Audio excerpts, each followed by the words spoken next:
तर नमस्कार मित्रांनो, पुन्हा एकदा नवीन एका व्हिडिओमध्ये तुमचे स्वागत आहे. मित्रांनो, शेतकऱ्यांचं कर्ज नक्की माफ होणार का? पीक विमा कधी मिळणार? दुष्काळग्रस्त भागातील शेतकऱ्यांसाठी शासन काय करते? अशा प्रकारचे बरेच सारे प्रश्न मित्रांनो आपल्या मनामध्ये आहे, म्हणजे शेतकरी बांधवांच्या मनामध्ये आहे. परंतु मित्रांनो, नक्की आपल्याला इथं माहीत असणं गरजेचं आहे किंवा आपल्याला हे समजून घेणं गरजेचं आहे की शासन नक्की काय करतं आहे, शासन कोणत्या आता सध्या ते शासनाचे कार्य कोणत्या प्रगतीपथावर आहे, काय त्यांचे नेमकं शासन या संदर्भात काय म्हणतं हे आपल्याला माहिती असणं किंवा समजून घेणं गरजेचं आहे. मित्रांनो, विधानसभेत बोलताना मुख्यमंत्री एकनाथ शिंदे यांनी माहिती दिली की आतापर्यंत 1.5 वर्षामध्ये तब्बल 44,278 कोटी रुपये वेगवेगळ्या योजनेच्या माध्यमातून शेतकऱ्यांपर्यंत पोहोचवण्यात आलेले आहे, अशी त्यांनी माहिती दिली मित्रांनो. आणि ही रक्कम खूप जास्त आहे. ठीक आहे. आता सोबतच मित्रांनो त्यांनी अजून काही घोषणा केल्या, जसं की कांदा बँक सुरू करण्यात येणार आहे, जसं की धानाचा जो बोनस आहे आता तो 15,000वरून 20,000 रुपये वर आणण्याचा प्रयत्न आहे, म्हणजे 20,000 रुपये करण्यात आलेला आहे किंवा त्याबद्दल घोषणा करण्यात आलेली आहे की 20,000 रुपये आम्ही करणार आहे. आणि तसंच मित्रांनो, आता आपण इथे हे समजून घेण्याचा प्रयत्न करणार आहोत सोबतच व्हिडिओमध्ये की दुष्काळग्रस्त भागासाठी मित्रांनो केंद्राचे जे पथक आहे आतापर्यंत किती तालुक्यांमध्ये पोहोचलेत, काय त्यांचं कार्य आहे, ते त्यांनी आतापर्यंत काय ॲक्टिव्हिटीज केलेल्या आहेत, त्यामध्ये आपल्याला समजून घेणं गरजेचं आहे की दुष्काळग्रस्त भाग कोणते आहेत हे निवडण्यात आलेले आहेत. ही सगळं माहिती आपण आजच्या व्हिडिओच्या माध्यमातून समजून घेण्याचा प्रयत्न करणार आहोत. त्यानंतर मित्रांनो आपल्याला हे लक्षात येईल की नक्की शासनाचं काय म्हणणं आहे आणि शासन शेतकऱ्यांसाठी काय करतं आहे. तर चला मित्रांनो व्हिडिओला सुरू करूया.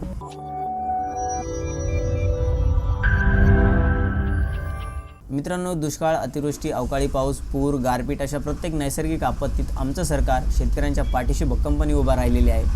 गेल्या 1.5 वर्षामध्ये आम्ही विविध योजनांच्या माध्यमातून बळीराजाला तब्बल 44,278 कोटी रुपयांची आत्तापर्यंतची मदत केली असून राज्यातील शेतकरी आत्महत्या रोखण्यासाठी टास्क फोर्सचं पुनर्गठन, धान उत्पादक शेतकऱ्यांना यावर्षी प्रति हेक्टर 20,000 रुपये बोनस देण्याची घोषणा मित्रांनो मुख्यमंत्री एकनाथ शिंदे यांनी विधानसभेत केली. सविस्तर माहिती आपण पाहणारच आहोत मित्रांनो. महाराष्ट्रात प्रथमच कांद्याच्या महाबँक स्थापन करण्यात असल्याचे जाहीर करतानाच छत्रपती शिवाजी महाराज शेतकरी सन्मान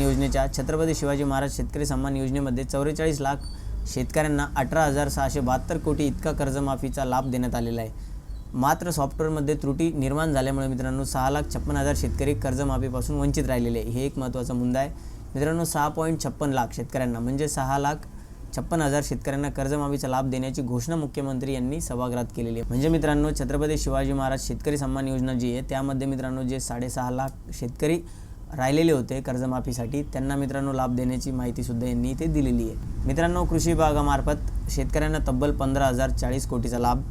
अवकाळी पाऊस, गारपीट आणि मित्रांनो एकंदरीत बळीराजाच्या संदर्भात विधानसभेत विरोधी पक्षनेते विजय वडेट्टीवार यांनी अल्पकालीन चर्चा उपस्थित केली. त्याला उत्तर देताना मित्रांनो मुख्यमंत्री बोलत होते. यावेळी ते म्हणाले, कृषी विभागाच्या प्रमुख योजनांच्या माध्यमातून शेतकऱ्यांना जुलै 2022 पासून तब्बल 15,040 कोटीचा लाभ देण्यात आलेला आहे. शेतकरी हा विषय फक्त कृषी खात्याशी संबंधित नाही तर अनेक खात्यांशी समन्वय साधून बळीराजाला सर्वोपरी शाश्वत मदत करण्याचा प्रयत्न आम्ही करत असल्याचे मित्रांनो मुख्यमंत्री यांनी सांगितले. आणि हे एक दृष्टीने मित्रांनो खरंसुद्धा आहे. नियमित कर्जफेड करणाऱ्या शेतकऱ्यांना देखील अनुदान देण्यास सुरुवात केलेली असून आतापर्यंत मित्रांनो 14,31,000 शेतकऱ्यांच्या बँक खात्यात सुमारे 5,190 कोटी रुपये जमा करण्यात आल्याचे मुख्यमंत्री यांनी सांगितले. त्यापैकी मित्रांनो तुमचं जर खातं असेल तर कमेंट बॉक्समध्ये नक्की सांगा. मित्रांनो, महाराष्ट्रात प्रथमच कांद्याच्या महाबँक समृद्धी महामार्गालगत मित्रांनो 13 कृषी समृद्धी केंद्राच्या उभारणीचं काम सुरू असल्याचे मुख्यमंत्री यांनी सांगितले. कांदा निर्यातीबाबत मित्रांनो केंद्रीय वाणिज्य मंत्री पियुष गोयल यांच्याशी चर्चा झाली असून त्याबाबतही लवकरच तोडगा निघेल असे त्यांनी ते सांगितले. मुख्यमंत्री शिंदे यावेळी म्हणाले, शेतकरी आपल्या अर्थव्यवस्थेचा कणा असून त्यासाठी जुलै 2022 पासून म्हणजे गेल्या फक्त 18 महिन्यात शेतकऱ्यांसाठी मित्रांनो जो भरीव निधी खर्च करीत आहोत त्यामध्ये मित्रांनो मदत व पुनर्वसन विभागाच्या माध्यमातून 14,891 कोटी रुपये, कृषी विभागाच्या माध्यमातून 15,040 कोटी रुपये, सहकार विभागाच्या माध्यमातून 5,190 कोटी रुपये, पवनच्या माध्यमातून 5,114 कोटी रुपये, अन्न व नागरी पुरवठ्याच्या माध्यमातून 3,800 कोटी रुपये, पशुवर्धन 234 कोटी, अशा रीतीने मित्रांनो तब्बल 44,000 कोटीपेक्षा जास्त खर्च करीत असल्याचे त्यांनी इथे सांगितलेले आहे. मित्रांनो, केंद्राच्या पथकाकडून दुष्काळग्रस्त भागाची पाहणी. राज्यात यंदा सरासरीच्या 90% असमान पाऊस झाल्यामुळे पाण्याचं संकट निर्माण झालेलं आहे. केंद्राच्या पथकाने मित्रांनो नुकतेच दुष्काळग्रस्त जाहीर केलेल्या तालुक्यांना भेट देऊन पाहणी केली आहे. 40 तालुक्यांमधील शेतकऱ्यांना 2,587 कोटी इतक्या रकमेची मदत देण्याबाबत केंद्र सरकारला मागणीपत्र पाठवलेलं आहे. केंद्राच्या इंटरमिनिस्ट्रियल कोऑर्डिनेशन टीमने 15 पैकी 9 जिल्ह्यांना भेट दिली आहे.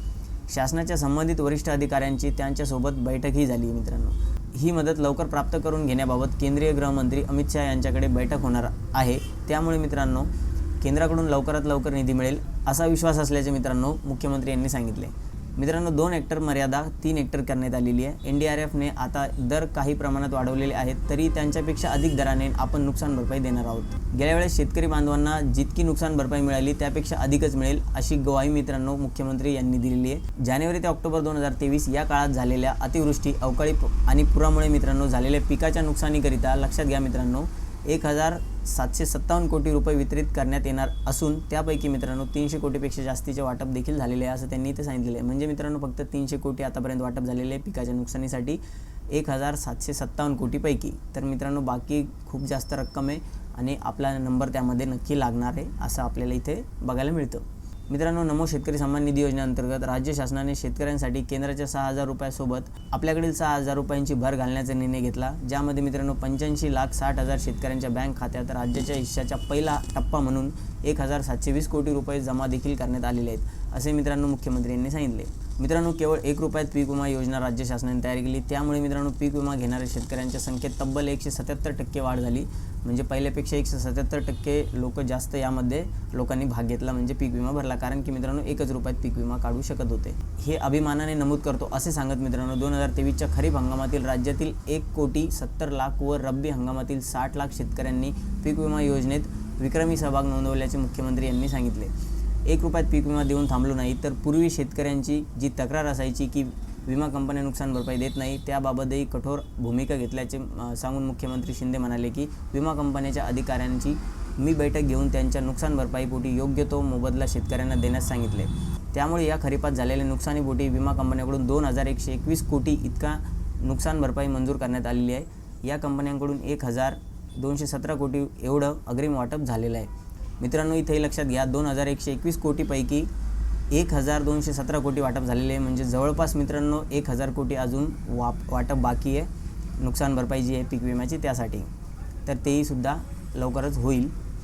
ते आता मित्रांनो 85% गेलेलं आहे. 2023च्या खरीप हंगामात सप्टेंबरपर्यंत मित्रांनो 41,221 कोटी रुपयांचं कर्ज वाटप झालेलं असून रब्बी हंगामासाठी मित्रांनो 3.55 लाख शेतकऱ्यांना 3,516 कोटीचं पीक कर्ज वाटप सुरू आहे. या शब्दावर लक्ष ठेवायचं मित्रांनो. बँकांनी मित्रांनो 64% टार्गेट पूर्ण केलेले आहे अशी माहिती मित्रांनो इथे मुख्यमंत्री एकनाथ शिंदे यांनी दिलेली आहे. मित्रांनो ही संपूर्ण महत्त्वाची माहिती आपण या व्हिडिओच्या माध्यमातून पाहण्याचा प्रयत्न केला. जर आपल्याला हा व्हिडिओ नक्की आवडला असेल तर व्हिडिओला लाईक करा. आपल्या चॅनलवरती पहिल्यांदा आला असेल तर चॅनलला नक्की सबस्क्राईब करून ठेवा. व्हिडिओ मित्रांनो नवीन माहितीसह नवीन व्हिडिओमध्ये, तोपर्यंत धन्यवाद.